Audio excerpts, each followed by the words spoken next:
Once upon a time,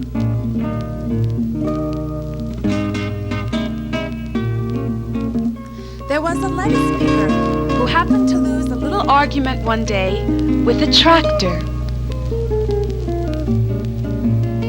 Still, he wasn't too worried. I'm not too worried. Why? Because he happened to be protected. Correct. By something called the Workmen's Compensation Law. And this same law can protect every one of you, too, if you're ever hurt on the job. For instance, let's say you have an accident. Who knows the first thing you ought to do? Borrow money, hire a lawyer, and sue them.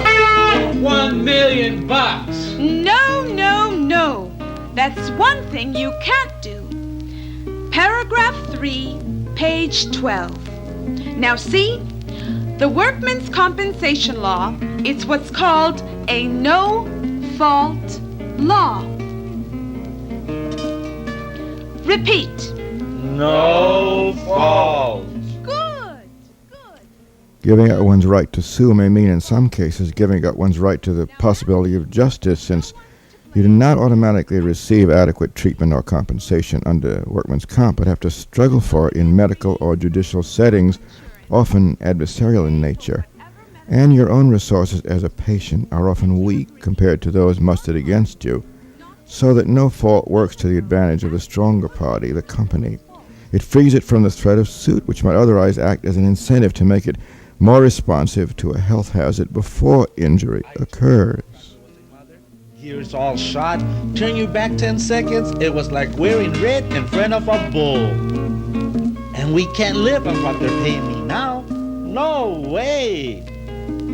And I'm not worried. I expect to be back working soon because they got this real expert numero uno doc working on me. You know?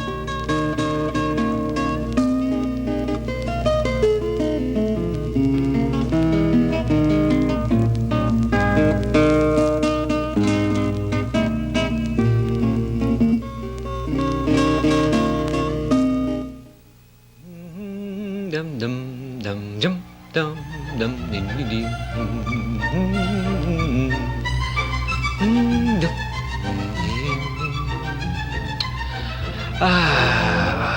Try lifting your leg again now, Pedro. There's a vocabulary to describe the nuance of feelings implicit in the language of gesture, which speaks sometimes more profoundly to patients than words. The way they're handled, tentative, firm, respectful, peremptory, brusque, tells them truths which often belie what's being told them verbally. And practitioners sometimes forget, I think, the kind of vulnerability that's entailed in just sitting still, allowing a stranger's hands to poke, probe, manipulate you, or shove various kinds of gadgets or instruments into various parts of your body. Listen, Doc, I just remembered. I told my wife I'll meet her at 3 o'clock. Maybe I better come back tomorrow. Just a few more minutes, Pedro. I have to examine you to find out what's wrong, don't I? Relax. Excuse me, but we know what's wrong, Doc. My leg is not getting any better. That's what's wrong. Look, now, Pedro, try to have a little patience, okay? I mean, you're going to be fine. I promise you. Let's just do this one more time. Ow! Oh!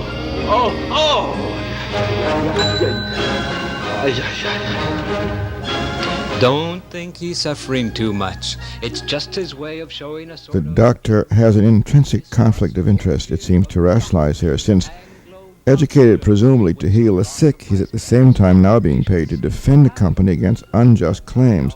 So one way of reconciling this contradiction is to relegate Spanish-speaking claimants to the role of children, vexatious, bothersome, irrational.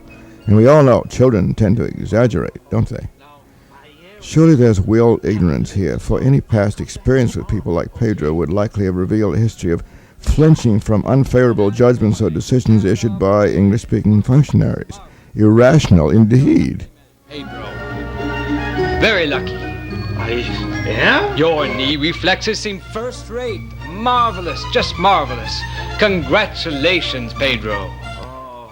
The insistent use of the first name familia by the doctor underscores or reinforces the fiction pretense that he's after all dealing with a child. It's patronizing in the way the condescending boy used to address adult blacks down south used to be patronizing. And the litany of reassurances turns into a strictly mechanical refrain. The words may be reassuring, but everything else, the handling, the setting, the nonverbal clues, are not. 89D Lopez Pedro, claim 24301 Western Indemnity. Seems harder and harder to get a reliable history on this patient. Ouch! Keeps over-dramatizing himself more and more. Ouch! As far as I can detect, though, the Faber maneuver looks painless. Notice how resolutely the doctor maintains his privately skeptical view of Pedro's pain behind the haughty facade of his publicly declared expressions of sympathy. Plainly, it seems to help him quarantine his own responses, his potential responses, by harboring suspicions of malingering, and by limiting his attention to test results, physiological data, or harping on the difficulty, say, in getting a really reliable history of the patient, end quote, as if patients existed chiefly so that really reliable histories of them could be taken by doctors. That was a nice little walk, wasn't it?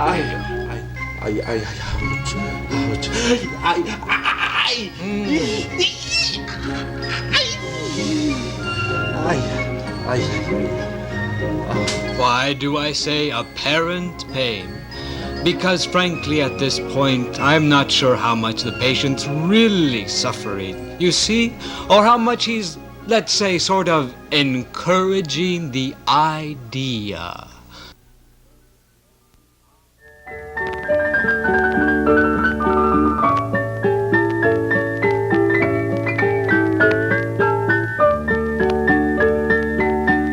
Treatment. Of course, it's very important that there be trust, mutual trust between you and your doctor.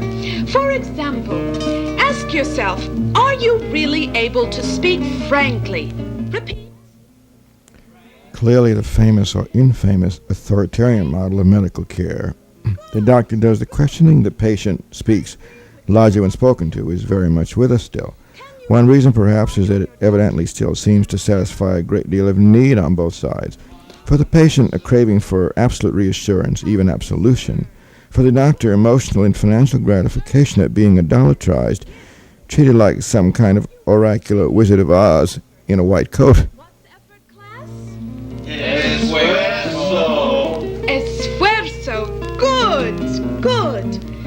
Enough effort to communicate.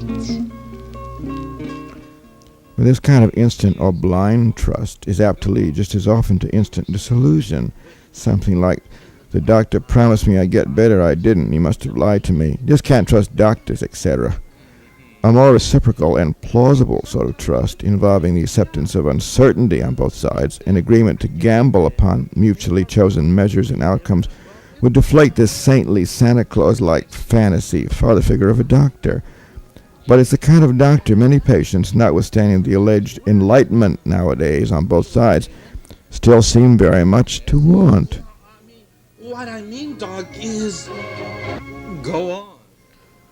What we're looking at now, of course, is a burlesque model of that famous detached concern which people in the helping vocations are urged to practice to defend against too heavy a drain on their feelings, too painful identification with patients and petitioners. But how detached can one be and still remain concerned?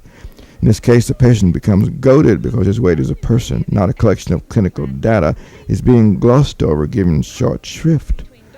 So naturally he's driven to more and more desperate measures to try somehow to get through. At night. Yes. Well, at night,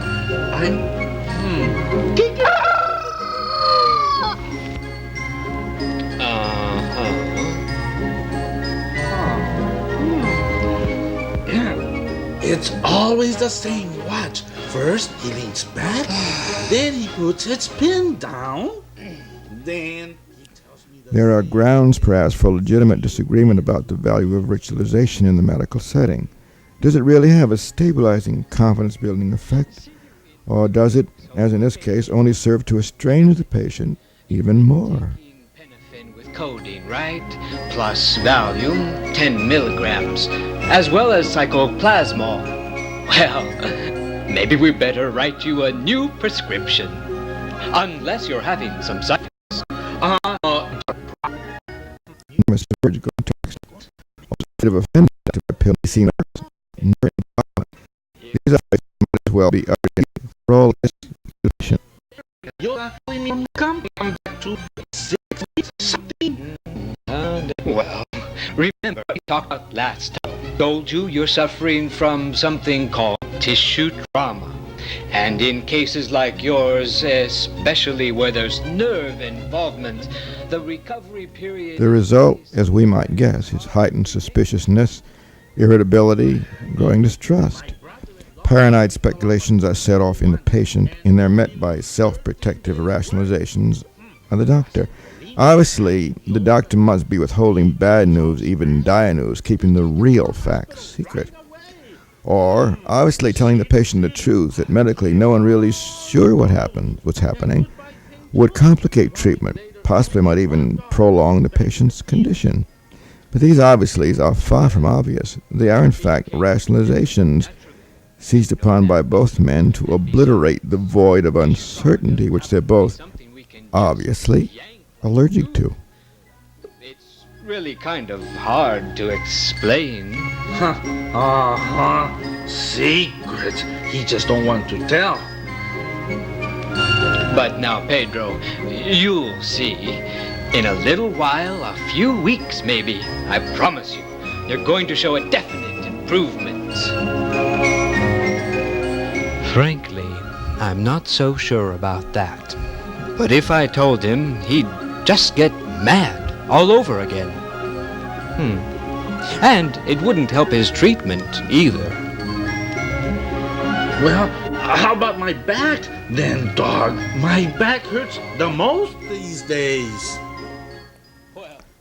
We ought to note that by consistently censoring or deflecting all efforts on Pedro's part to introduce a personal note, his wife's nervousness, the company's inquiries, or the sole back he got for the benefit of native lettuce consumers, the doctor keeps carefully pruning the dialogue, divesting it of resonances, thinning out the human content. So what we're watching is really an imitation of a genuine conversation, a parody of real speech, neutered and bureaucratized, the kind, I'm afraid, that still takes place in countless examining rooms every day. So now I'll just... At the end, the doctor, who may really think he's been making successful efforts to communicate, discredits himself without knowing it in the eyes of his patient, but he's protected against qualms because if the patient should decide prematurely to break off treatment, well, children can't help acting irrationally, can they? Now, let's see, I'll see you again in... When? 2 weeks!